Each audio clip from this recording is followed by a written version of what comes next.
the only true way to be satisfied with yourself through life is to be as vulnerable as you can and to model that for other people.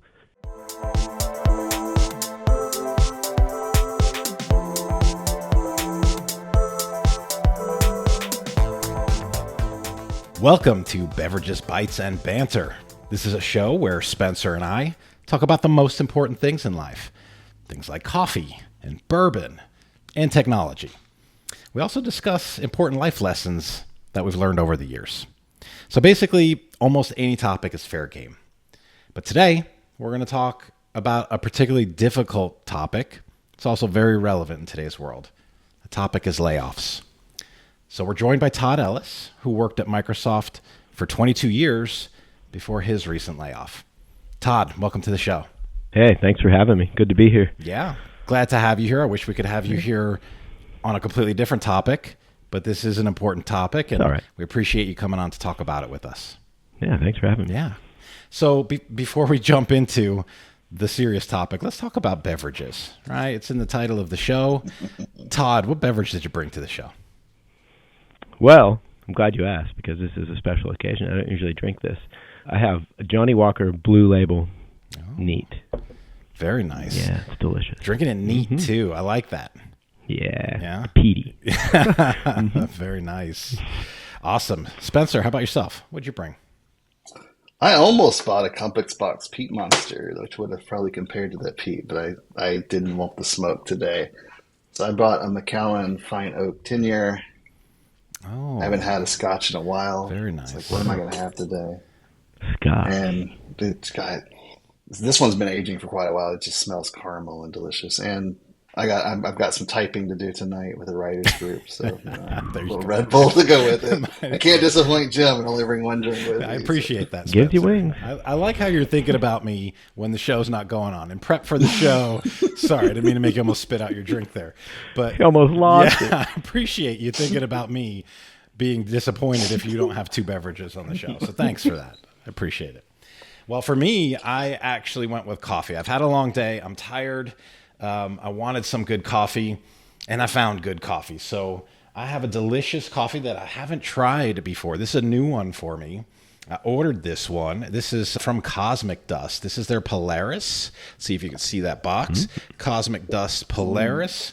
And this is a blend of Guatemala and Ethiopia. So it kind of puts together the best. What? Yeah, I love that, right? So it's got the chocolatey, caramelly notes going on, the nuttiness, and then that fruitiness coming in and the acidity that the Ethiopian brings. It's delicious. It's a fantastic coffee. It's an outstanding espresso, by the way. So Polaris from Cosmic Dust Coffee. First time I've ever had Cosmic Dust. Nice. Totally worth it. Did you order that, or is that a local joint? No, I ordered it. I believe they are out in California. I should know where they are. But yeah, San Jose. That's where it was. San Jose. Nice. So those are my two favorite regions. So. Yeah, Guatemala, delicious, like just as a single origin. Ethiopian, of course, delicious as a single origin. You put them together and you make espresso, and magic happens. So thanks. So you got a cup of magic. To them. I do. I do have a cup of magic, and I'm going to really enjoy it. They used to have a Ethiopian Sidamo that they sold at Starbucks, and I had that, and I was hooked. Like I was buying it by the pound, and then it became obsolete, and I was like, why? Why would Starbucks coffee become obsolete? That makes no sense whatsoever. But interestingly, I tend to avoid Starbucks. Spencer and I have talked about this a few times. And, for me, I think Starbucks has their traditional blends, their traditional roasts are over roasted for my liking. That's my personal preference. I hear that a lot. Yeah. Yep. And they're great for those really sweet desserty drinks, though, that everybody loves, right? Like you get a caramel frappuccino, and that tastes delicious together. But to me, that's dessert, not coffee, like when I want real coffee. So, but Starbucks has done a good job of introducing some really nice coffees over the past few years as well. So I don't want to be like a Starbucks basher and be like, oh, I hate Starbucks. I don't hate Starbucks, but I do as far as like pure coffee goes. Their stuff that they used to have was over roasted, and now they've gotten into some much better stuff, in my opinion. Yeah, I have to say, when they had their reserve coffee everywhere and their single origins, and they had their Clover system where they could just make you a Yeah, hydraulic pressed cup of coffee, that was game changer. amazing. It But was.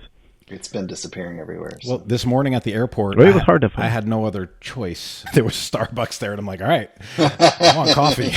so I got one of their nitro cold brews, and I just had them put some soy milk in it, good. and it was really good. I really enjoyed it. So kudos to them for that. It was a very nice cup. So highly recommend that if you find yourself in need of a coffee fix and Starbucks is around, try that cold brew. It was good. Yeah. high caffeine there too. Yeah. Yeah. Yeah. Maybe it was just the fact that there was only one monopoly in the airport. I promise man, I'm not that's good. that much of an addict where I was just jonesing for coffee, but it was definitely enjoyable. Good. All Good right. point. So we're going to talk about this topic today of layoffs. And layoffs, look, there's been so much that I see because I pay close attention to the tech world because I live in that tech world, and that's the space that I do business in every day. And, it's difficult not only watching this, seeing this in the news when we see layoff after layoff, but also we've got a lot of friends. I'm sure between the three of us on here, we have lots of friends who've been laid off this year or since COVID, basically, right? There's been a lot going on. There was a huge amount of hiring, and now we've got all these layoffs. And mental health is a very important topic to myself. I really want to bring that conversation forth more. I think it's not spoken about enough, and I think there are taboos around when people do have challenges with mental health, and those, I think those taboos shouldn't be there. And I think the more people talk about it, the more, we'll break down those walls and break down that taboo and help people understand, like, hey, mental health is just like taking care of your physical health. It's different, but it's kind of the same thing. When you have a physical problem, you go to the doctor. If you have a mental issue that you need to work through, you should go to a doctor who specializes in that, right? There should be a parallel between those two.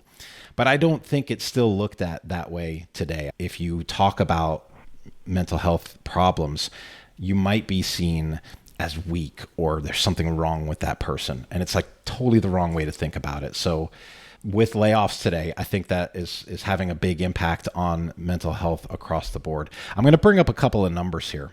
I want to talk about the scale of layoffs for a second. I pulled up some metrics from layoffs.fyi. These are the biggest tech layoffs since COVID-19.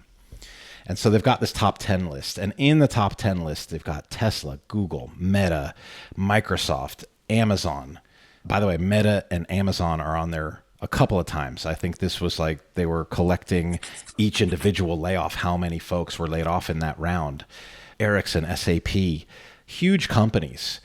And when I look at the numbers, 14,000, 12,000, 11,000, 10, 9,000, right? These are huge numbers of people in the tech industry that have gotten laid off since COVID-19.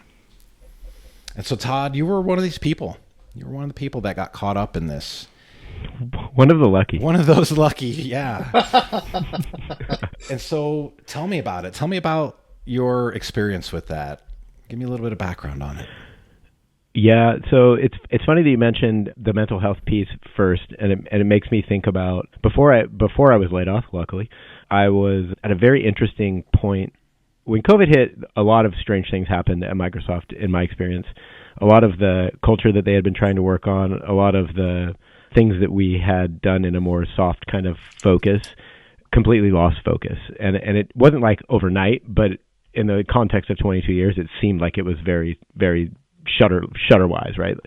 And I remember thinking to myself, why am I doing this? I sat in my living room one day, which had become my office, and I remember my wife talking about how much I used to love my job, and now I would sit at my computer in front of everybody, and there's a whole other story there, but and I would literally lose my shit. Like, is this really what we're doing? Like, we've come this far and this is it? And so that culminated into, I can't remember what they call it, like a short-term disability leave, like a mental health kind of, and it was kind of trending at the time. Like, people were starting to realize, oh, this isn't really the normal world, but I attribute it to a lot more than that. And I remember talking to other individuals who I trust at Microsoft who had taken similar breaks, and they told me, it's very scary to try to do that, and it's very surreal. And I thought it's not going to be that hard, right? Like, we got these great benefits, like, we're kind of we're easing into a different kind of era, it seemed like, into this, culture, and, everybody's, respectful and doing all these things. And I remember probably the hardest thing I'd ever done at work personally was hitting the submit button to take that. And I thought, if you're this scared to hit the button to take a break for your own mental sanity, how has work weaved its way into your life in ways you haven't even realized? And so I pushed the button, and then, this whole chain of events happens. But that was before the layoffs. But I wanted to touch back on that because I work out a lot because it keeps my mind right. If I don't do that, I'm just in a bad mood. Like, all this other stuff happens. But I'd never thought that I would face shame for trying to take a moment for myself in a place that was so outwardly espousal of, go ahead, take time for yourself. Go ahead and, we're fine with that. Everything's going to be fine. We use this as a benefit. So I just want to touch on that, and I want to say to everybody who potentially is listening, you have to prioritize your physical and your mental health before everything else, because if you don't have that, your tank is constantly dry, and that just leads to a whole host of other problems. So, just a sidebar, but my Microsoft layoff. 1 second there, Todd, because I want to touch on that for a second. So, there's so many companies that do have that, not a mission statement. It's like a philosophy in the company where they espouse, hey, you know what? You do need to take some time for yourself, and you do, like, take time off, take your vacation time. And I think many people still feel really guilty about taking even just vacation time, right? Mm-hmm. And to even consider taking a mental health leave, right? Yeah, that. First of all, it's a big decision. So kudos for making that big decision. Kudos for having the courage to push that button, by the way, and start that chain of events. Because the reality is that none of us really know how our company is going to perceive that about us. There's definitely a stigma. We know, like, this has been ingrained into us. We don't talk about mental health very much at all in this country. We just don't do it. And if you do talk about it, people tend to shy away from the conversations and maybe look at you a little bit weird, and it shouldn't be the case. So kudos for that. But I think part of this is making sure, like, part of this conversation today is making sure that people understand it's up to you to really take that step. Like, they have to feel empowered to take the step that you took, that you were brave enough to take. And they have to find that courage somewhere within to recognize that, hey, I actually need to take a break, and then have the fortitude to see it through and to push that button and to deal with whatever comes out of that. Yeah, for real. Yeah, thank you. I think it's a lot about personal awareness. Like, I probably wouldn't have seen it if my wife, if COVID hadn't forced me into my living room, she would have never seen that, and I would have just thought, oh, I'll swallow this. This will just be another day in the office, or, like, I can get over this, toughen up, all these different, buzzwords, or, but if she hadn't seen that, I would have never flagged it, and I definitely wouldn't have done it.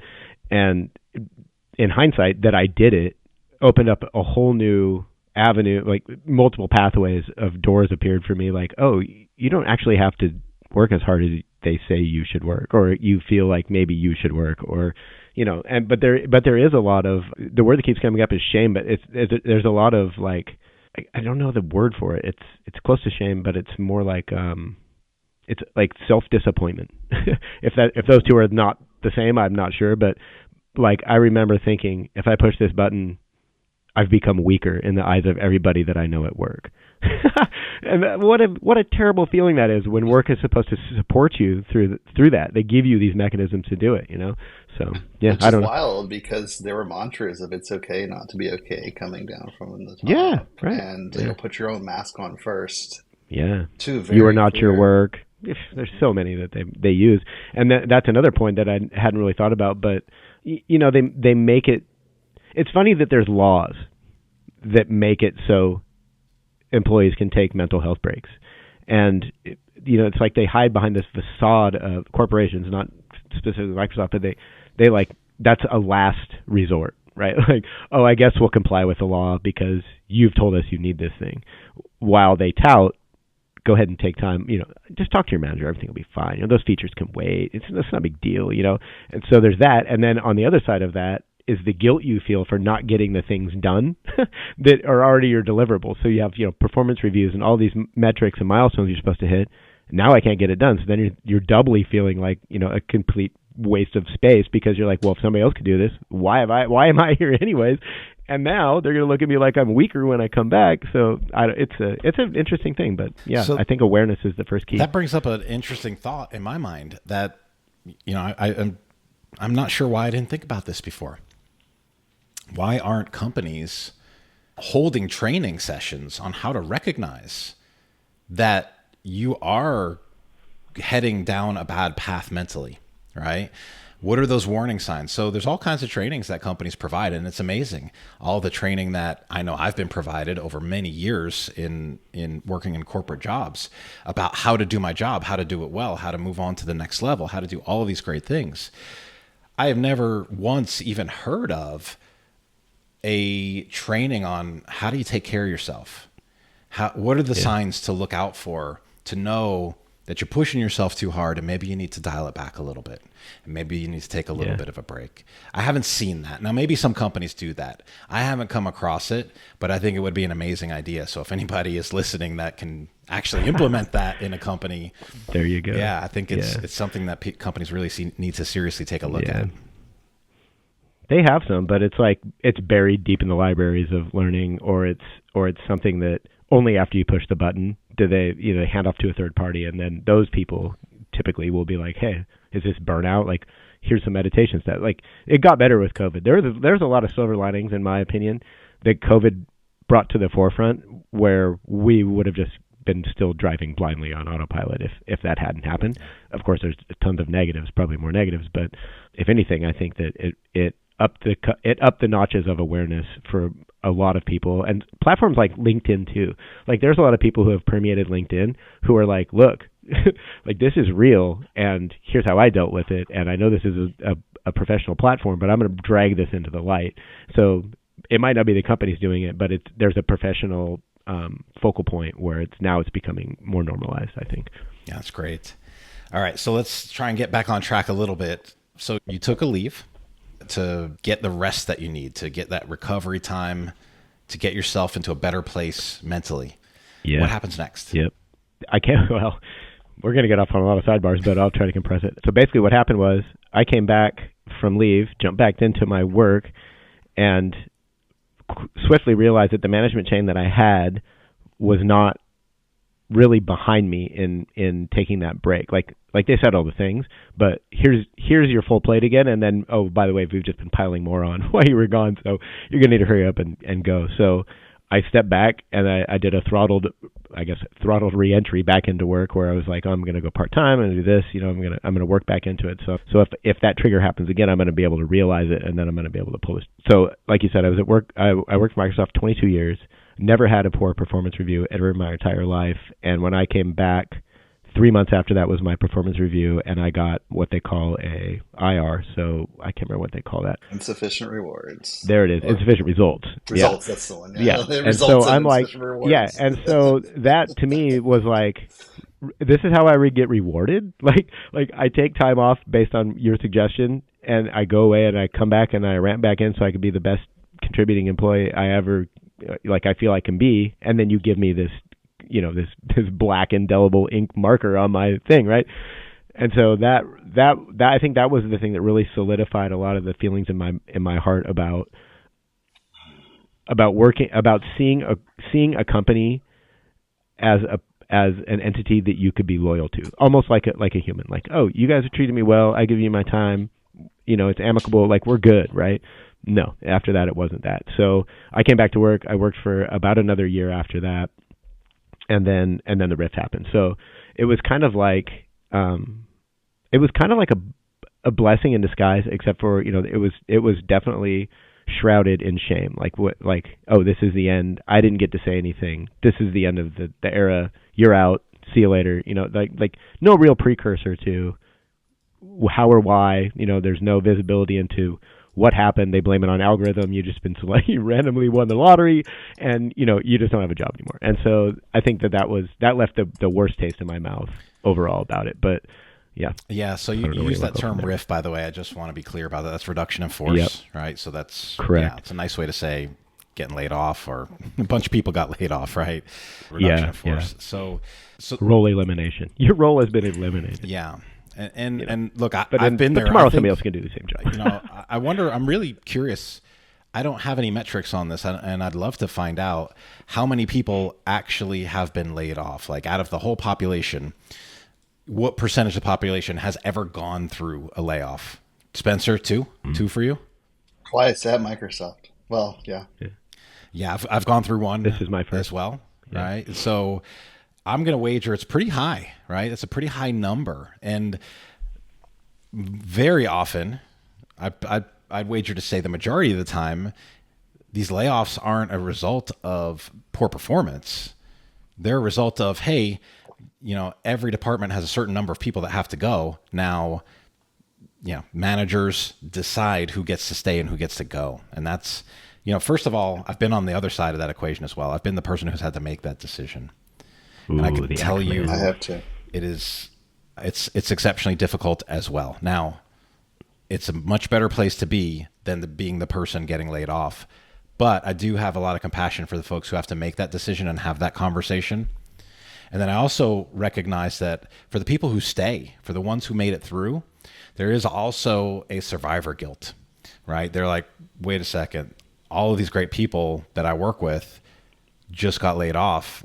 Why am I even here? And there is this guilt and this doubt that starts to creep in. Yeah. Right. And so I think in these situations, lots of people are really mentally impacted by this, right? Their mental well-being is impacted, whether they've been on the layoff side or not, or they had to do the laying off, or they were a survivor.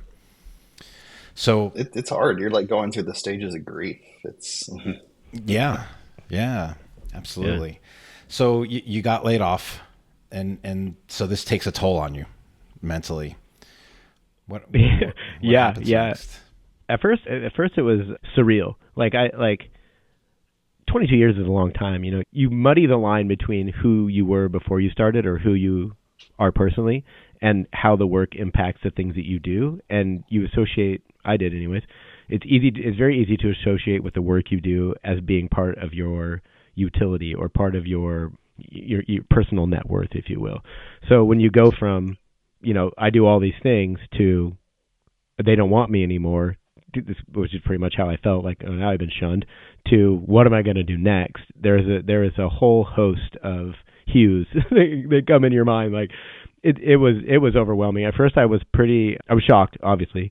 And then, but like you said, it was, I had seen a couple people who I thought there's no way in hell they're going to get laid off.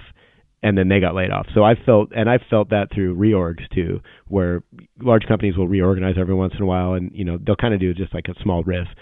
And I had always wondered, like, how have I made it through this? Like, that guy was way better, right? Like, I have no reason being here when that guy has to go. And so I felt both the sides. The only side I haven't felt is being in the managerial position and having to decide whose fate, right? And I think I couldn't even imagine what that would be like. But so at first it was surreal, and then it was I struggled a very long time with the acceptance and beginning to understand the route of unwinding. Like, now that I'm not this anymore, what does that mean? Like, I would come out to my computer, my setup, right, and I'd just be looking for something to do, or looking for something to involve myself in that seemed like it had some sort of semblance to the work that I'd been doing, and nothing. Obviously, there's nothing there, right? And then ultimately you have to go to work. You have to turn in all your artifacts. Here's your badge, like all these things, and it's so palpable. Like, the feeling leaving there is like. It's like Spencer said, it's like grief. Like, you're just like, really? Like, somebody had just died, and you're just like, I guess that's it. And then you drive home, and then you're on your way to your new life, whatever you choose to make that. So I think there's a cautionary point where, a lot of people can get caught up in the turmoil of not having awareness to separate those two things, or see themselves as a separate entity of their work and their personal life. And I think that the faster you can see that, the better off you're going to be if you're able to. So I went to, a therapy. I went through a lot. I'd already been meditating for a long time, but I spent hours in my hot tub thinking, like, what am I doing? Like, what am I supposed to do next? Where is this path going to lead? Meanwhile, my wife's like, I haven't worked in 20 years really, so what am I going to do? And then all the kids, like, so there's so many different, depending on where you are in your life, I think there's a lot of different threads that can pull on you in a host of ways, but you really need to, if you're able to, find some practice, find something that keeps you centered in the reality of what's actually happening, and that was the key for me. So, and obviously there's all kinds of offshoots, how long it takes to get back to work. Do you need to go back to work? Like, what's your financial system look like, your situation? Like, there's all these different things, but I mean, for me, my sanity was based in, a lot of the learnings that I had learned along the way at Microsoft, which only furthered the heartache because I'm like, man, they gave me so much, and now it's like, now they don't want me. So I don't know, it was very strange, but spiritually, I feel like I found a lot of grounding there. And after that, it was, after I was able to, I think one of the biggest hurdles I had was being able to openly talk about it with my family. Like, it's hard to say, we're not going to have benefits anymore. We're not going to be able to do the things, I'm not going to make this money anymore. So what are we going to do? Well, no more pizza night, no more frivolous bullshit over here. It's like you have to start shrinking it back. And once you can audibly come clean, I think the earlier you can do that, the better off you're going to be. And that was my experience. So yeah, those have been my takeaways so far. And, just know that the light's going to get brighter on the other side, hopefully, depending on what you find on in your experience or on that journey. So you used this word earlier. You used the word shame, and I think it's an important word. It's a very powerful word. And you it sounds like you were ashamed that you were laid off. It's something that isn't even your fault happened to you, right? Yep. And it's a feeling that is not surprising in any way, but it's a feeling that we shouldn't have when we get laid off. We shouldn't have shame. There's a mandate that comes down. Tell it to Brene Brown. Yeah, there's a mandate that comes down, and it's like, hey, we have to reduce headcount to cut costs. It doesn't say anything about you as a human being. It doesn't say anything often about your performance. Now, I'm not going to say there's nobody that's ever been laid off in the history of laying off that was not living up to the expectations that people had for them at work. Sure, that happens. But, we've talked about you and your role, and you were doing well at your job, right? And so there's so many people, again, especially right now, so many people getting laid off. They're not poor performers.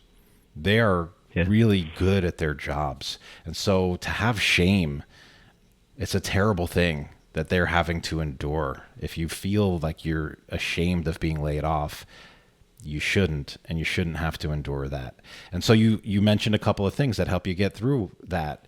You mentioned talking about your feelings. Yep. Yeah. Let's jump into that for a second, because I think this is one of the most important lessons I've learned over my years is I feel much better when I talk about it. And as a guy, as a man in our world, we're often taught to kind of bottle things up. Don't share your feelings.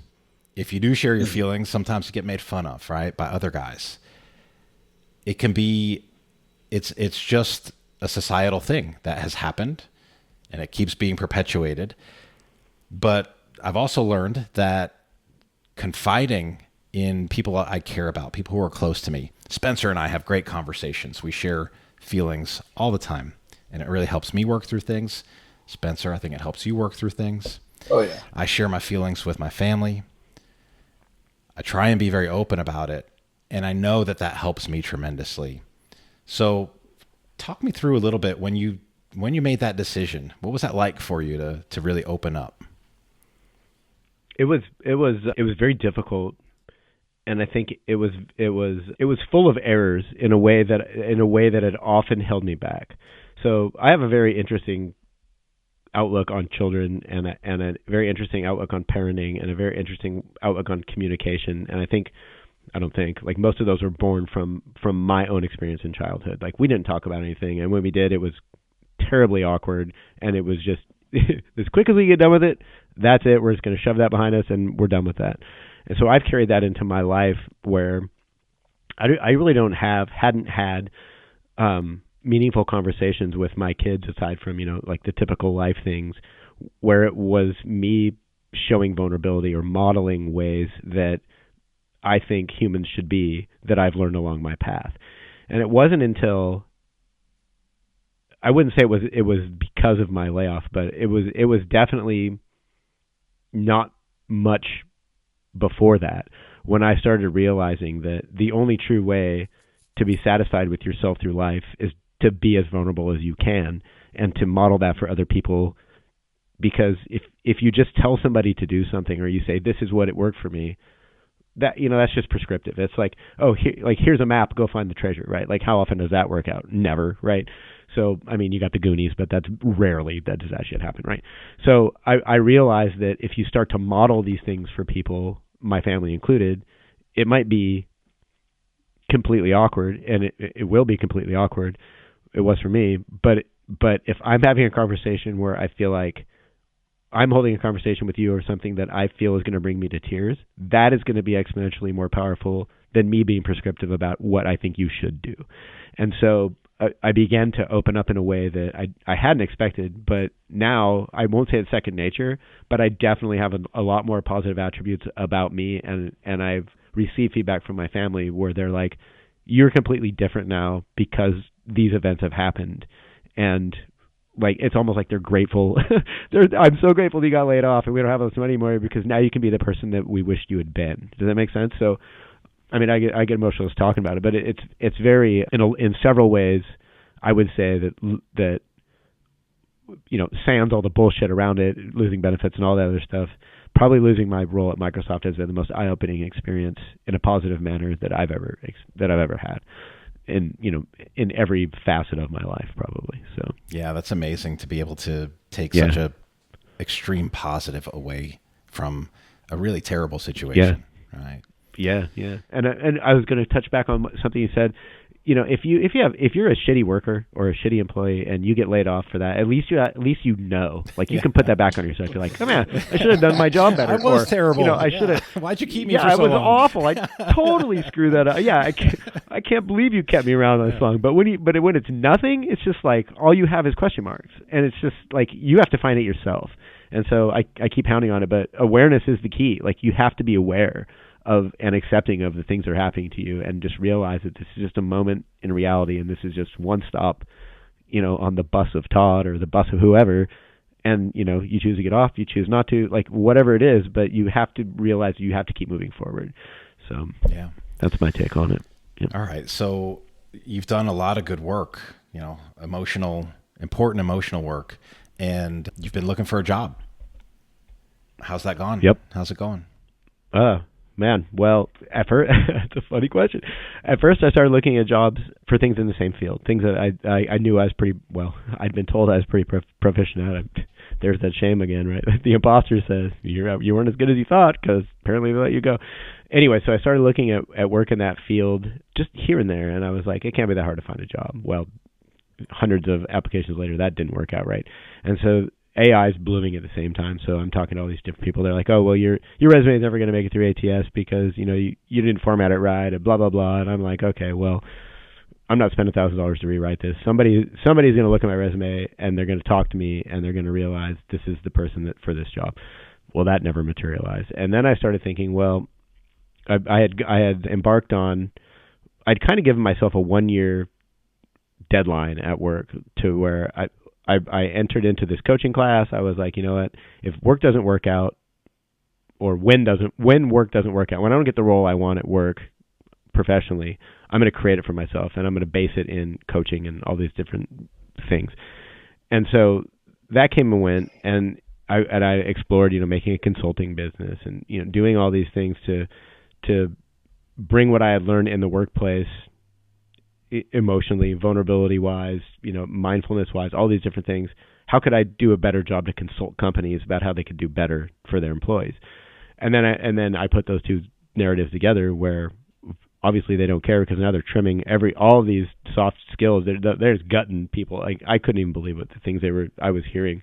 not just Microsoft, but at several corporations. And I was like, well, that's not going to pan out. And so I thought, well, you know what? All I really need is health insurance because I've got a large family, and I'm like, you know what? I'm fortunate enough to be able to sail on money for a while. I'm not going to create anything new because, there's so many hooks in that. And then, am I just going to get shamed again because nobody wants the thing that nobody wants now?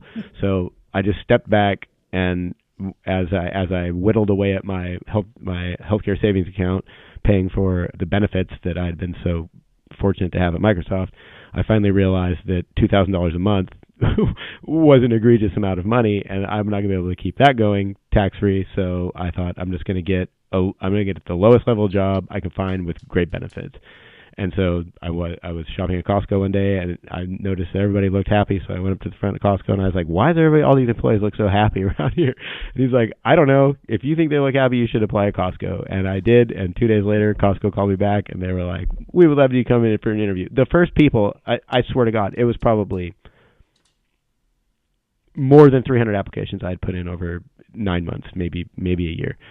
And they were the only people that ever got back to me. And I thought, is this really the landscape we're working in? Like, really? Like, I've done all these things, and I might not be able to articulate well. I know historically about myself, like, oh, what'd you do, that did this thing? And, some people want to hear, I impacted 12,000 souls in this org, and other people want to hear, whatever it is.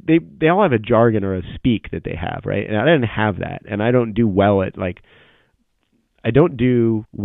at bolstering my own efforts. Like, oh, I did that thing. Well, just because that's what everybody should do. That's how I look at it. But other people are like, wow, that was awesome. I'm like, that's just being human, right? So those two things didn't work. I went and got a blue collar job at Costco. I drive a forklift and a pallet jack, and I whistle all day long, and I tell people thank you, and I write thank you notes, and I'm just happy as a clam, and it's been the best thing ever. So far. That's awesome. And today's my first day of benefits. So I hit the milestone at the lowest level I wanted, and now I'm crushing it. So it's fine. Congratulations. Yeah. That's awesome. Congrats on getting those benefits. Yeah. And, while we were setting up a time to do this, you went fishing. So you have time to do some fun stuff, to do some things that are really good for your mental health. Yeah, I'd like to. Me and my wife got together. She's gone back to nursing. She's a pediatric nurse, and that's all she's ever done. And she went back to nursing, obviously more than she used to, but we just consider ourselves semi-retired. And so I think that by having a mantra or a label in your head, as dangerous as labels can be, I think that having maybe it's an agreement with yourself.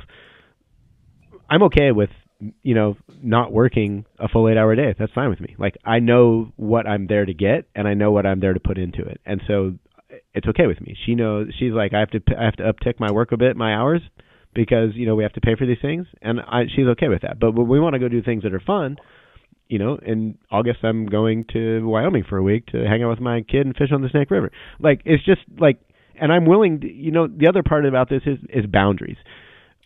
There was nothing more solidifying about my boundaries. Like, I had drawn pretty clear boundaries at work.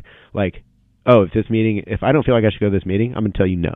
And they were like, what do you mean no? Well, you can just send out an email. And, everybody says that. But it was like, if it's not a good way, it's not a good use of my time, I'm not going. Or I'm going to tell you that I'm not going, or you can take notes. Or however, I won't be there. Whatever. It's not a good use of my time. And I built on that in the last year when I was laid off by, here's my non-negotiables. And they're pretty solid, right? I mean, they can change. I can change them if I want. But if I don't get every year since I've started working, I take my birthday off. April 22nd, birthday, Earth Day, birthday, I take it off and I don't work. If you're going to tell me I can't have my birthday off, I'm just going to go find another job. Like, that was just so easy to say, but who says that, right? Like, nobody's going to say that, So I don't know. It's better aligned with my values and my principles as a human, and those things are now. I can't claim they're fully in alignment, but they're pretty damn close, and it feels great. Yeah, it sounds like you're in a very healthy headspace right now, and I am. It also sounds like you're going to take that with you. Let's say you decide to jump back into the tech world, right? Like, everything goes through cycles, and the tech world will cycle through and hire people again. And maybe you decide to do that. Maybe you decide you don't want to do that and you stay where you are. Yeah. But I have a feeling if you decide to do that, you're going to go back into that with a completely different perspective and really have some firm boundaries in place. Yep. They're key. They're key for me. Yeah, I think that's another one of those important life lessons that it took me a very long time to learn, was really define those boundaries well. So every interaction we have with people we work with, people we work for, people who are, in different parts of the organization, every single interaction really offers up an opportunity for us to put boundaries in place. For example, I work really hard. I'm not any different than most people. I work very, very hard during my normal working hours. And yep, I'm a person that will put in time after hours when I need to. I really try and get as much done, and I plan out my days and my weeks to get my job that I need to know that I know I need to get done in a reasonable amount of time. And when it's after work, when it comes time to be with family, I've learned very late in life to set those boundaries, to not answer emails. It's so tempting. It's so easy to pick up your phone and answer an email or answer a text message or whatever your corporate messaging platform is. It's so easy to do that. Yep. It's also, if you train yourself properly, it's really easy to not do that, to commit to spending that quality time, because the reality is we don't get a lot of it. We don't get that much time for ourselves and our family. And so that's one of my personal favorite life lessons that I've learned, is to shut it down. Take that time to shut down at night. And now, again, there are weeks where I know I am behind and I need to get some things done. And I try and communicate that to my family and say, look, I'm behind right now. I'm going to be working at night. I need to get these things done. But at least it's about communication, right? So there's that communication. I like how you say try. Because sometimes it can come out. The communication doesn't happen unless they receive and understand the other side. It's hard. It's hard sometimes to communicate. Hey, I need to put other family time or chores aside to get this stuff done because it's critical. Well, and sometimes we get that communication back in a way that we might not want it to come back at us also, right? And so we have to be willing. And that's the other interesting part, is being willing to, when you open yourself up and you are letting people know what you're doing, what you're thinking, we might not get the response we expected back in return. And that's okay, because everybody's going through their own stuff and everybody has their own needs at that given moment in time. And so I've had that situation happen as well, where I've opened up and said things and communicated and got back not the response I was looking for or anticipating, but had to sit down and realize that, hey, everybody's got their own stuff going on, and I need to recognize them as well at the same time. Yeah, you said an interesting word there, expectation. I've learned a lot about expectation in the last 4 or 5 years, but I think it all boils down to one elegantly simple statement is expectation is the parent of all disappointment. So, if you expect something, you're going to get it wrong every time, because there's always that. It's like when you flip a coin on something, you know exactly what you want as soon as you flip it. I never thought about it that way. Yeah. I would like to pose a question for both of you. We talk about these boundaries, and you both said, I learned this late in life. Are there tactical things like, here's how I learned this, or here's what became blindly evident for me that enacted this set of rules or this way of thinking? This set of rules. I can definitely comment on that. So for me, it was getting that feedback directly from my spouse. So for me, when I was really caught up in work, I was ambitious. I was wanting to get ahead. And I thought that the right way to do that was by working really hard and showing how committed I was to putting in the required work.